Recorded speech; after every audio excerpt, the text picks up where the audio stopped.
Hello friends, welcome to my channel sociology classes. तो आज के इस वीडियो में हम छोटा सा टॉपिक समिति डिस्कस करेंगे, बट ये मोस्ट इंपॉर्टेंट है। यहाँ से क्वेश्चंस आते हैं इसकी परिभाषाओं से। समाजशास्त्र में इसकी क्या परिभाषाएं दी हैं समिति की, उनकी विशेषताएं देखेंगे और समिति के प्रकार देखेंगे। इसका आपको पीडीएफ अगर चाहिए तो लिंक मैंने डिस्क्रिप्शन में दे दिया है, वहाँ से आप डाउनलोड कर सकते हैं मेरे टेलीग्राम चैनल से। तो देखते हैं समिति क्या है। जो समिति है ये व्यक्तियों का समूह किसी निश्चित उद्देश्यों की पूर्ति के लिए विचारपूर्वक नियमों पर आधारित एक समूह का निर्माण करता है, तो वो समिति कहलाती है। इसको एग्जाम्पल से समझते हैं। जैसे कोई स्कूल, कॉलेज, हॉस्पिटल या ऑफिस होते हैं, तो ये होते हैं निश्चित उद्देश्यों की पूर्ति के लिए। जैसे स्कूल्स में क्या होते हैं कि टीचिंग की जाती है, वहाँ पर लर्निंग प्रोसेस होता है, तो ये उद्देश्य हो गया, वहाँ पर पढ़ाना एक उद्देश्य हो गया। वहाँ पर कुछ नियम होते हैं, कुछ डिसिप्लिन्स होते हैं, टीचर स्टूडेंट्स के बीच में जो इंटरेक्शंस होते हैं वहाँ पर कुछ नियमों पर आधारित होते हैं। आपको ड्रेस पहन के जाना होता है, तो ये सारी चीज़ें होती हैं, नियमों पर आधारित होती है।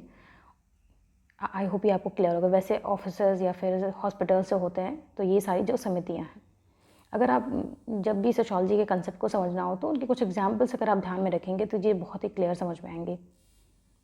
अब आगबर्न और निमकाफ ने कहा है कि समिति सामाजिक कार्यों को नए ढंग से कराने वाला आविष्कारक है। तो जब भी आप ये स्टेटमेंट पढ़ें किसी भी थिंकर्स और समाजशास्त्रियों के, इसको ध्यान में रखिएगा, उनके कीवर्ड्स को, क्योंकि एग्जाम्स में पूछे जाते हैं कि ये स्टेटमेंट किसका है। अब समिति की परिभाषाएं देखते हैं जो समाजशास्त्रियों ने कही हैं इसके बारे में। तो मैकावर एंड पेज मोस्ट इम्पॉर्टेंट है इनकी परिभाषा। इन्होंने कहा है कि समिति एक समुदाय नहीं है बल्कि समुदाय के अंतर्गत एक समूह है। तो समुदाय का टॉपिक भी इंपॉर्टेंट है, मैंने अपने प्रीवियस वीडियो में डिस्कस किया, आप देख सकते हैं। इनका स्टेटमेंट आप नोट डाउन कर लीजिएगा अपने नोट्स में कहीं। इन्होंने कहा है कि समिति सदस्यता का बोध कराती है और वही संस्था पद्धतियों एवं सेवा का बोध कराती है। ये सभी स्टेटमेंट मैकावर एंड पेज के हैं, परिभाषाएं जो समिति की हैं। सभी समिति संस्था है लेकिन सभी संस्था समिति नहीं है। ये मोस्ट इंपॉर्टेंट है, रिपीटेड क्वेश्चन है, कई बार एग्जाम में पूछा गया है। ये सभी समिति संस्था है लेकिन सभी संस्था समिति नहीं है। नेक्स्ट वीडियो में हम संस्था को डिस्कस करेंगे। समिति वह समूह है जो किसी एक हित अथवा अनेक हितों की पूर्ति के लिए मनुष्यों द्वारा संगठित समूह है। अब बोगार्डिस ने क्या कहा है कि बोगार्डिस ने कहा कि समिति प्रायः कुछ विशिष्ट उद्देश्यों की प्राप्ति के लिए कार्य करने को कहते हैं। आगबर्न एवं निमकाफ ने कहा है कि समिति एक ऐसा संगठन है जो प्रायः विशेष स्वार्थों की पूर्ति के लिए बनाया जाता है। इसका उद्देश्य अपने सदस्यों की विशेष अथवा सामान्य इच्छाओं की पूर्ति के अतिरिक्त कुछ नहीं है। तो इसको आप ध्यान में रखिएगा। नेक्स्ट गिलिन ने कहा है कि समिति व्यक्तियों का ऐसा समूह है जो किसी उद्देश्य की पूर्ति के लिए संगठित होता है और कुछ मान्यता प्राप्त एवं स्वीकृत कार्य प्रणालियों के आधार पर अपने व्यवहारों को करता है। आप इन जो भी परिभाषाएं हैं इन्हें इनके जो थिंकर्स हैं इनके कीवर्ड्स को अगर आप याद रखेंगे तो चीज़ें हो जाएंगी सॉल्व आपसे, जो क्वेश्चंस हैं वो। जैसे जिन्सबर्ग ने कहा कि समिति एक दूसरे से संबंधित सामाजिक प्राणियों का एक समूह है जो निश्चित उद्देश्यों की पूर्ति के लिए सामान्य संगठन बनाते हैं। अगर आप जैसे आप जिन्सबर्ग की डेफिनेशन को याद रखना चाहिए तो इनका कीवर्ड जैसे सामान्य संगठन बनाते हैं, सामान्य संगठन के कीवर्ड्स है, तो इसे आप ध्यान में रख सकते हैं। बाकी ऑलमोस्ट जो परिभाषाएं होती है सेम होती हैं कि निश्चित उद्देश्यों की पूर्ति के लिए होते हैं, नियमों पर आधारित होते हैं। ये सभी समाजशास्त्रियों की परिभाषाओं में होता है, बट कुछ कीवर्ड्स होते हैं जो डिफरेंस होते हैं। अगर आप उसे ध्यान में रखेंगे तो चीज़ें याद हो जाएंगी। अब नेक्स्ट इनकी परिभाषाएं देखते हैं जो मोस्ट इंपॉर्टेंट है। क्वेश्चन यहाँ से आते हैं, आपसे एक क्वेश्चन दे दिया जाएगा, 4 ऑप्शन रहेंगे, उसमें फिर पूछ लिया जाएगा कि इसमें कौन सी एक समिति की विशेषता नहीं है। तो उससे पहले आपको समिति की विशेषता पता होनी चाहिए।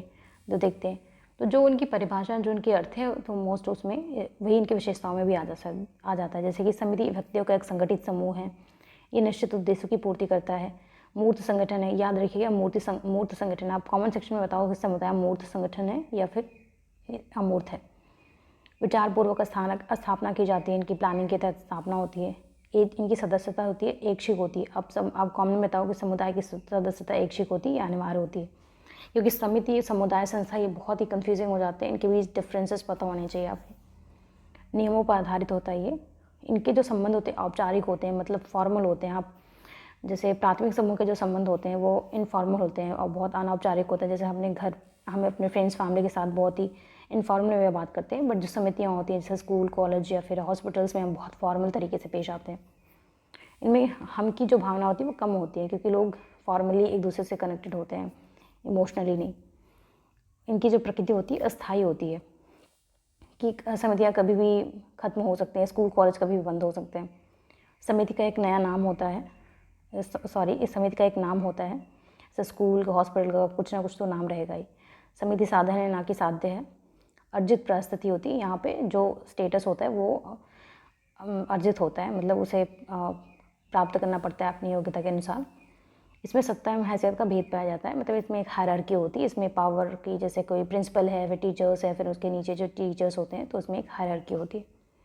तो जब भी आपको ऐसे समझना हो तो आपने एग्जाम्पल को अगर आप ध्यान में रखेंगे तो चीज़ें बहुत ही अच्छे से क्लियर आपको समझ पाएंगी। अब लास्ट में इसके कुछ प्रकार देखते हैं। जैसे मैकावर एम पेज ने कहा है कि हितों के आधार पर समिति को 2 भागों में बांटा है। तो याद रखिए, अविशेषित और विशेषीकृत। अब 2 ही से याद रखिएगा। अभी पूछा जाता है कि मैकावर एम पेज ने किस समिति को किन 2 आधारों पर बांटा है। तो पहला अविशेषीकृत, जिसमें परिवार, नातेदारी, राज्य, आयु तथा लिंग आते हैं। विशेषीकृत में सरकार एवं कानून आते हैं।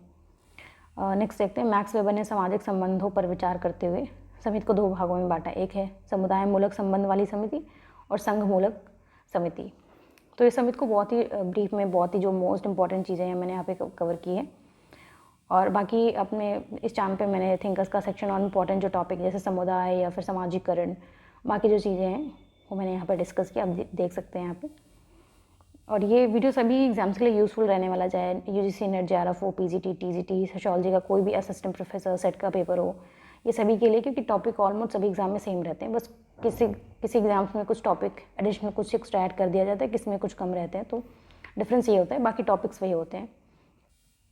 सो अगर वीडियो पसंद आया तो वीडियो को लाइक और चैनल को सब्सक्राइब कर लीजिएगा। Thanks for watching.